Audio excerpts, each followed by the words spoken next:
You started off and Yeah. I don't know where this is going. Yeah. Okay. No, we guys talking, with the Matt and Nick, we were just talking this about electrical sub-mittering. So this week we were discussing water metering, because in Michigan, for example, it started to open up, so more work is now allowed, so we can install, go ahead and install our water meters.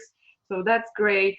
We got surprised that there was some additional parts needed, so we had to like spend extra like $2,900, which was inevitable, on extra valves for 74 spaces. So we had to order those. So that was a little bit unexpected. So as things started moving forward, we also got response back from Consumer Energy, which is the energy provider in Michigan. So, and that has the latest.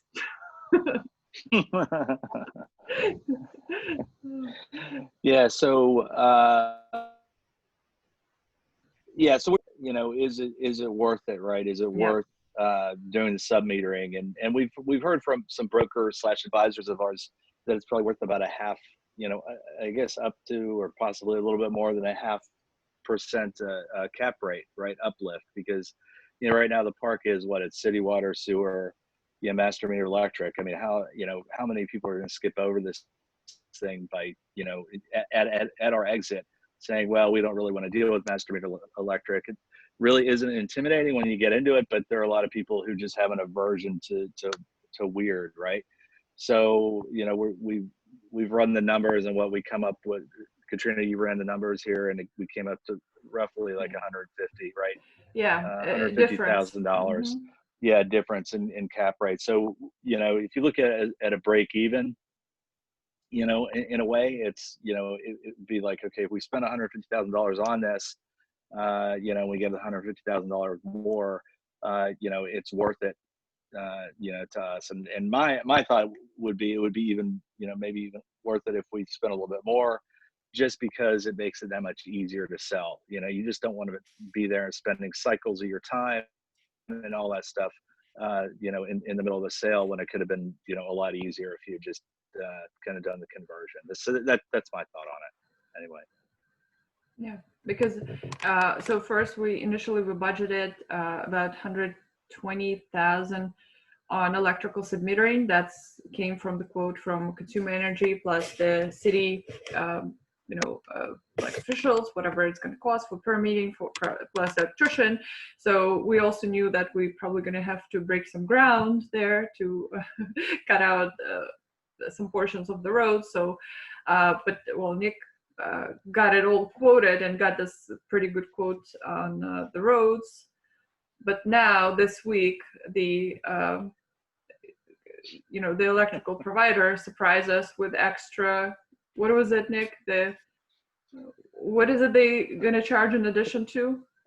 Oh, it's probably a double our initial bid.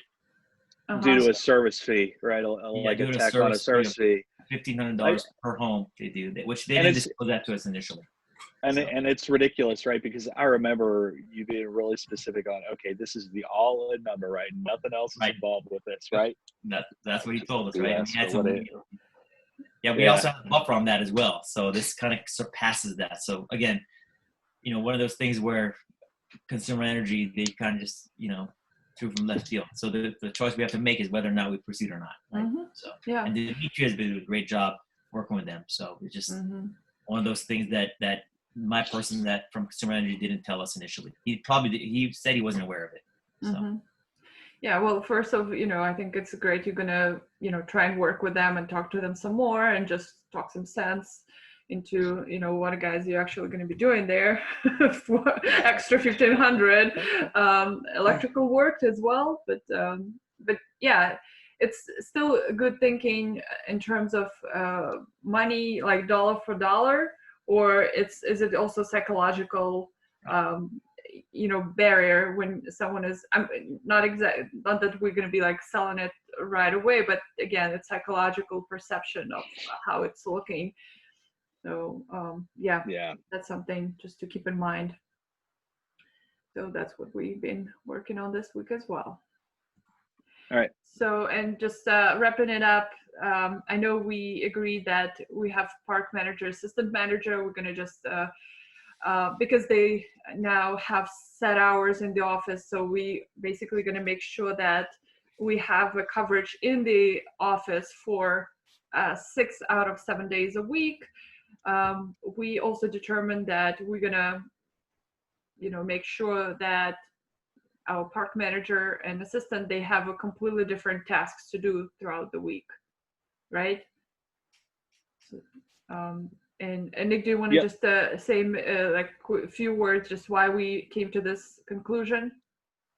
Yeah, so so there's two ways you could run the park, right? We have two managers, right? And we can either make it interchangeable, meaning to say that the task they do is really interchangeable. Mm-hmm. That both of them are trained on the same thing, which we have now, right? But the problem with that is that we're spending a lot of time micromanaging them in terms of making sure the task is done. Mm-hmm. So we're really not giving them the responsibility to do it in a sense where we kind of have to train somebody to get them up to speed, right? We have a newer assistant manager being trained right now, and the senior manager, the problem is that she's very slow doing some work, right? Yeah. If she wasn't slow, then I think it'd be efficient for her to just do that work and then bring the other manager up on board. But because that manager's been around for a while, is really not tech savvy, and a lot of the work we need to be done is on rent manager. Mm-hmm. I think we're eventually going to be training that newer person, assistant park manager, to rent manager, and that'll be a lot easier. And so essentially, that's our goal. Not making it interchangeably, but giving them certain roles, right? So eventually next month, I think we're going to start doing that so that we could basically let them run the park and we don't have to be so hands-on right now, because we are spending a lot of effort in terms of operations, and really we should be giving some of the operations to our park manager to do without having them to check with us for every single thing we do, and also with us at having to ask if this has been done, right? So we have to do it now because we have a new person. That's understandable, but we don't want to keep on doing that. So we're going to not make it interchangeable. We're going to give them certain roles and then go from there. But the good news is that we have somebody in the park consistently 9 to 5 every single day except Sundays, which is good, which is the way we want it, right? Mm-hmm.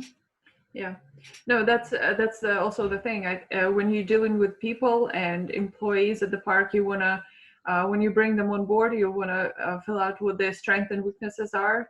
So before you start making shifts, and you kind of give them a chance to show themselves and show what they might be better at, and so on, and then you start. So it's not like a fresh thought for us, but we, I think we just took a couple of months to see who's better at what before, making.